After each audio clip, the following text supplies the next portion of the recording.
ಮೈಸೂರು ಭಾಗದೊಂದು ಪ್ರಶ್ನೆ sir, ಹಿರಿಯರಾದಂಥ Tanveer Sait miss ಆಗಿದೆ, ತಾವೇನು ಹೇಳ್ತೀವಿ ಸರ್? ತಾವು ಇಲ್ಲ, ತನ್ವೀರ್ ಸೇಠ್ ಹಿರಿಯರಿದ್ದಾರೆ. ಅದು ರಾಜ್ಯಕ್ಕೆ ಈಗಾಗಲೇ 4 ಮೈನಾರಿಟಿಗೆ ಕೊಟ್ಟಿದ್ದಾರೆ.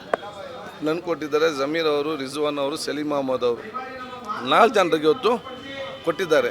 ತನ್ವೀರ್ ಕೂಡ ನಿಜವಾಗಿ ಅರ್ಹರೇ, ಸೀನಿಯರ್ ಮೋಸ್ಟೇ ಇದರಲ್ಲಿ. ಎಲ್ಲಿ ಒಂದೊಂದು ಸಂದರ್ಭ ಆಗ್ತದೆ, ಮುಂದೆ ಖಂಡಿತ ಉತ್ತಮವಾದ ಭವಿಷ್ಯ ಇದೆ. ಮೈಸೂರಿನವರು ತ್ಯಾಗಕ್ಕೆ ಬಹುಶಃ ಇವತ್ತು ದೊಡ್ಡ ಮಟ್ಟದ ಒಂದು ಪರಂಪರೆ ಸಂಸ್ಕೃತಿ. ಸನ್ಮಾನ್ಯ ಮುಖ್ಯಮಂತ್ರಿ ಸಿದ್ದರಾಮಯ್ಯನವರೇ ಅವರು ತ್ಯಾಗ ಮಾಡಿದಾರೋ ಸೀಟನ್ನು, ಏನೋ ಒಂದು ಮಾತಾಡಿದಾರಾ? ಮುಖ್ಯಮಂತ್ರಿ ಸ್ಥಾನವನ್ನೇ ಒಂದೇ ದಿವಸ ಹೈಕಮಾಂಡ್ ಹೇಳಿದ 5, 10 ನಿಮಿಷ 15 ನಿಮಿಷದೊಳಗಡೆ ಅದನ್ನು ಒಪ್ಪಿಕೊಂಡು ಯಾವುದೇ ಒಂದು ಅಪಸ್ವರಲ್ಲದ ಅವರು ಇವತ್ತು ಅದನ್ನು ಜನರಿಗೆ ಒಪ್ಪಿಸಿದರೆ, ಆ ಗೌರವ ಉಳಿಸಿಕೊಂಡಿದ್ದರೆ, ಸೋನಿಯಾ ಗಾಂಧಿಯವರು ಪ್ರೈಮ್ ಮಿನಿಸ್ಟರ್ ಬಂದ ಸ್ಥಾನವನ್ನು ಬಿಟ್ಟುಕೊಟ್ಟು ಮನಮೋಹನ್ ಸಿಂಗ್ ಕೊಟ್ಟಿದ್ದರೆ, ಇವರೇ ಕಾಂಗ್ರೆಸ್ ನಾಯಕರಿಗೆ, ಕಾಂಗ್ರೆಸ್ ಮುಖಂಡರಿಗೆ ಆದರ್ಶರಾಗಬೇಕು ಹೇಳಲಿಕ್ಕೆ ಬಯಸ್ತೇನೆ.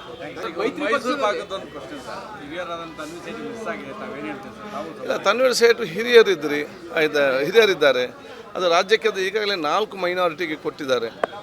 ನನಗೆ ಕೊಟ್ಟಿದ್ದಾರೆ, ಜಮೀರ್ ಅವರು, ರಿಜ್ವಾನ್ ಅವರು, ಸಲೀಂ ಅಹಮದ್ ಅವರು, 4 ಜನರಿಗೆ ಇವತ್ತು ಕೊಟ್ಟಿದ್ದಾರೆ. ತನ್ವೀರ್ ಕೂಡ ನಿಜವಾಗಿ ಅರ್ಹರೇ, ಸೀನಿಯರ್ ಮೋಸ್ಟೇ ಇದರಲ್ಲಿ. ಎಲ್ಲಿ ಒಂದೊಂದು ಸಂದರ್ಭ ಆಗ್ತದೆ, ಮುಂದೆ ಖಂಡಿತ ಉತ್ತಮವಾದ ಭವಿಷ್ಯ ಇದೆ. ಮೈಸೂರಿನವರು ತ್ಯಾಗಕ್ಕೆ ಬಹುಶಃ ಇವತ್ತು ದೊಡ್ಡ ಮಟ್ಟದ ಒಂದು ಪರಂಪರೆ ಸಂಸ್ಕೃತಿ.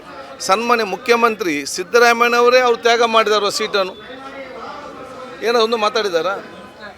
ಮುಖ್ಯಮಂತ್ರಿ ಸ್ಥಾನವನ್ನೇ ಒಂದೇ ದಿವಸ ಹೈಕಮಾಂಡ್ ಹೇಳಿದ 5, 10 ನಿಮಿಷ 15 ನಿಮಿಷದೊಳಗಡೆ ಅದನ್ನು ಒಪ್ಪಿಕೊಂಡು ಯಾವುದೇ ಒಂದು ಅಪಸ್ವರಲ್ಲದ ಅವರು ಇವತ್ತು ಅದನ್ನು ಜನರಿಗೆ ಒಪ್ಪಿಸಿದರೆ, ಆ ಗೌರವ ಉಳಿಸಿಕೊಂಡಿದ್ದರೆ, ಸೋನಿಯಾ ಗಾಂಧಿಯವರು ಪ್ರೈಮ್ ಮಿನಿಸ್ಟರ್ ಬಂದ ಸ್ಥಾನವನ್ನು ಬಿಟ್ಟುಕೊಟ್ಟು ಮನಮೋಹನ್ ಸಿಂಗ್ ಕೊಟ್ಟಿದ್ದರೆ, ಇವರೇ ಕಾಂಗ್ರೆಸ್ ನಾಯಕರಿಗೆ, ಕಾಂಗ್ರೆಸ್ ಮುಖಂಡರಿಗೆ ಆದರ್ಶರಾಗಬೇಕು ಹೇಳಲಿಕ್ಕೆ ಬಯಸ್ತೇನೆ.